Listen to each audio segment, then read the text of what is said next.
Hi guys, so it's been a while since I posted a video.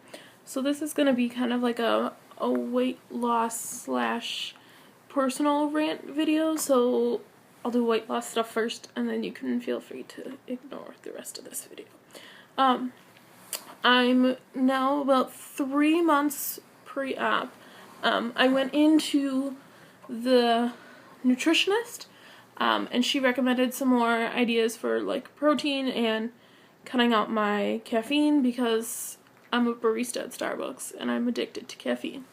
So I cut down from about 18 to 23 shots of espresso a day to right now I'm sitting at about anywhere between like 4 and 8 depending on the day, with lots and lots of Excedrin. That's been the key part.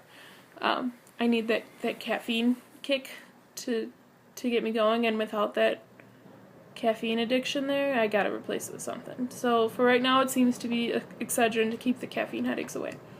I went into the metabolic clinic where I'm doing my 6 months of supervised weight loss the other day, and I am a diabetic. I've been a diabetic since August 19th of 2012, and the last time I had an A1C test done was in December of 2012.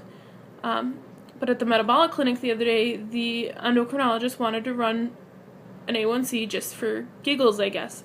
And so the nurse pulls some blood and walks, goes to get it tested or whatever. And the doctor's like checking me out and asking like how I'm doing, what I'm doing for exercise, like, how I'm improving. And all of a sudden, you hear the knock at the door, and the nurse opens up the door, and she goes, 5.3. Well, for anybody that knows diabetes at all, 5.3 is not a diabetic A1C at all. Like, I haven't had that happen before. I mean, even when I was diagnosed diabetic, my A1C was at like 11 something. They were surprised they hadn't caught it years and years and years before.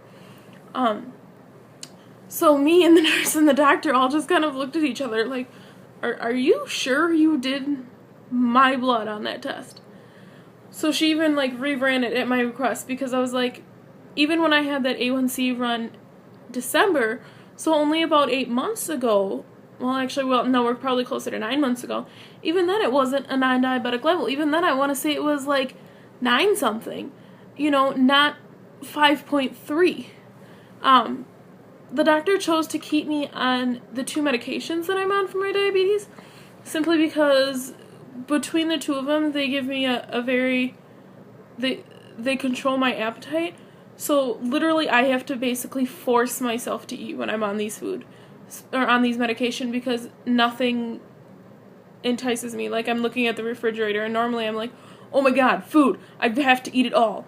And when I'm on these medication, I'm sitting there staring at the food and I'm like, shit, I have to actually eat something. I don't want to eat anything. And as a weight loss patient and as someone trying to lose weight, that's kind of what I need, is that appetite under control. I mean, most of my life, my appetite has been so high that I can eat and eat and eat and eat and eat, and that's a problem. So unless I start having more issues with low blood sugar, she's going to keep me on the medication, at least until surgery, so that I have some of that appetite control that after surgery I'll have from the vertical sleeve. That the vertical sleeve will forcefully stop my appetite from happening. At the metabolic clinic though the other day, they did measurements. They've been doing measurements of my waist and of my hips. In my waist, I lost 9 inches in 1 month. 9 inches. I was pretty fucking excited. And I lost 4 inches in my hips, as well as 4 pounds. Okay, 4 pounds doesn't seem like a whole lot in a month, but with diabetes and PCOS and working at Starbucks of all places, 4 pounds is a lot. Like, I'll fucking take 4 pounds. Like, I'm not gonna complain about 4 pounds. And then after that appointment, I went to the gym. Like, you know what I would have done if somebody had been like, oh yeah, you lost 4 pounds 3 years ago? I would have been like, 4 pounds. Let me go celebrate by stuffing my face full of McDonald's. Like, the amount of looking back and seeing how much my life has changed and, like, the different choices I'm making, I'm really proud of myself. Like, and I know that sounds conceited and self-centered, but I know that I'm not healthy, so I'm making an active choice to be healthier. Like, 4 years ago, I would have just been like, I don't give a fuck. Like, what does that have to do with me? But I've realized I only have one body. I'm stuck with this same body for God knows how many years. So I have to take care of it now, whether that means getting surgery, stabbing myself with like diabetes medication every day, not drinking soda, cutting down my caffeine, stop smoking.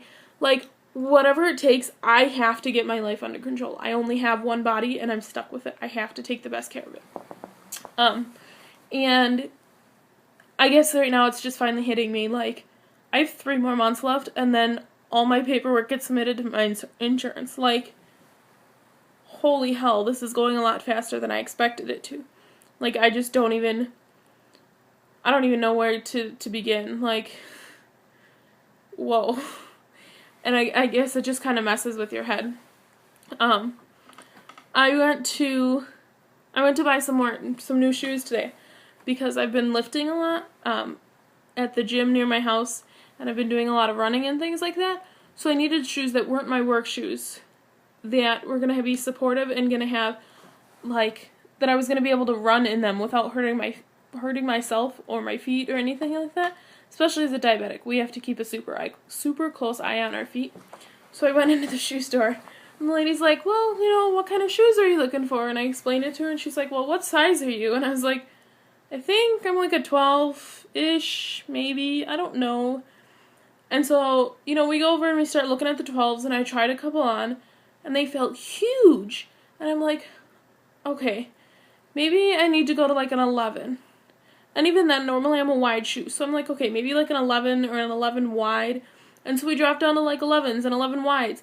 Still, they felt huge. And I'm walking up and down the aisle and I can feel my feet sliding in them. And I'm like, what in the world? Like, this is not the size that I am. I should be a 12, not like sliding and slipping in an 11. And so we went down one more. We went down to a 10. And they fit. They're still a little bit snug, but, I mean, I'm not slipping and sliding in them, so that they're going to be okay for running and things like that, where I'm going to be able to still have that traction between the shoe and my foot, that I'm not going to be losing my shoe there. So that was pretty exciting. I mean, 2 shoe sizes, that's a lot. And then, this morning, I almost just about had a heart attack when I woke up this morning. I lost my grandpa New Year's Day just about 2 years ago now. And since shortly thereafter, I've worn my grandpa's wedding ring, okay? And I want to say this ring is probably about a size 10, maybe an 11. My grandpa was a pretty big guy. And it used to fit really, really tight on my finger. Now, I don't know if you can see it, but I have a little bit of room there. And this morning, it never, ever, ever leaves my finger, pretty much for any reason whatsoever. This morning, I woke up, and I'm laying there, and all of a sudden I'm like, my finger is naked. Why does my finger feel naked? And I looked down, and the ring was gone. And I panicked. I loved my grandpa, still love my grandpa with every single part of my being, and his wedding ring is something very important to me. And so I panicked as soon as I couldn't find it. And I'm like ripping all the bed sheets off my bed and the blankets and everything. And I found it crumpled up in like my pillowcase, that I must have like slipped my hand in the pillowcase and lost it in the pillowcase last night. Oh my gosh. Like, yay for losing weight and a huge ring not fitting me anymore. But way to send Rachel into a heart attack at, 3 in the afternoon. I slept like 12 hours last night. I didn't wake up until like 2, 3-ish. And I texted my best friend, and he had texted me early in the morning. He's like, are you awake yet? And I finally texted him back at like 2, and I was like, I am now. And he didn't like the fact that I can sleep 12 hours, but I was exhausted. I worked a lot this week. So that's all you need to know about weight loss. But then I'm going to go into a little bit of a personal rant here. So, one of my really good friends still talks to their ex, okay? But their ex claims to care about them so much and that, like, still be in love with them and apparently wants the relationship to go back to what it was. But on that same note, they're treating them like absolute shit. You know, constantly telling them that they're worthless and that basically they're a pile of garbage and good for nothing. I'm sorry, if you love someone, you don't treat someone like that. You don't care about someone if you treat them like shit. That's not loving someone. Loving someone is being there for them when they need someone. Even when you want to be alone and you know, all of a sudden somebody texts you and is like, you know what, I really need to talk to someone and you're who I trust. You know what, you're going to drop everything to go be there for them if you care about them. If you care about them and if you love them, you're going to be there no matter what it takes. You love every single part of them. Every single flaw that they see in themselves, you see that as some eccentric thing about them, and for some reason, you love them for it. You can't figure out why you love the fact that, you know, hot sauce makes them fart, okay? It's a human bodily function, but you love them for it. And it makes you smile for some weird, unknown reason. It just does. You laugh with them instead of at them. You make silly jokes at them for stupid things. I mean, being happy, you're happy to see their face, and even more happy to feel their arms wrapped around you and know that they care about you as much as you care about them. And know that they're not going to tell you you're a worthless piece of crap. Caring for someone is treating them like the king or queen that you, in your mind, see them as. Whether they think they're a king or queen or not, somewhere in your head you think that they're the bee's knees, and you're going to treat them exactly like you think they should be treated. I mean, didn't your mama ever teach you the golden rule? If you treat everybody else how you want to be treated. I sure as hell don't want to be treated like shit, so why am I going to go treat somebody that I love more than anything in the world like a pile of shit? Like, that's not how the world works. Come on now, guys. Reality check. You don't... and it's one of my biggest pet peeves in the world. I can't even explain to you guys how much it frustrates me. When you love someone, you don't treat them like they're a pile of garbage. Whether it's a boyfriend, girlfriend, husband, wife, best friends, mama, daughter, father, son. You don't treat people like shit that you care about. People aren't going to be here forever. You're not going to have your mama or your daddy or your best friend or Joe Schmo there all your life. So why are you going to treat them like garbage and tell them that they're nothing, and then you want to claim you care about them? You don't if you're treating them like garbage. Obviously, like...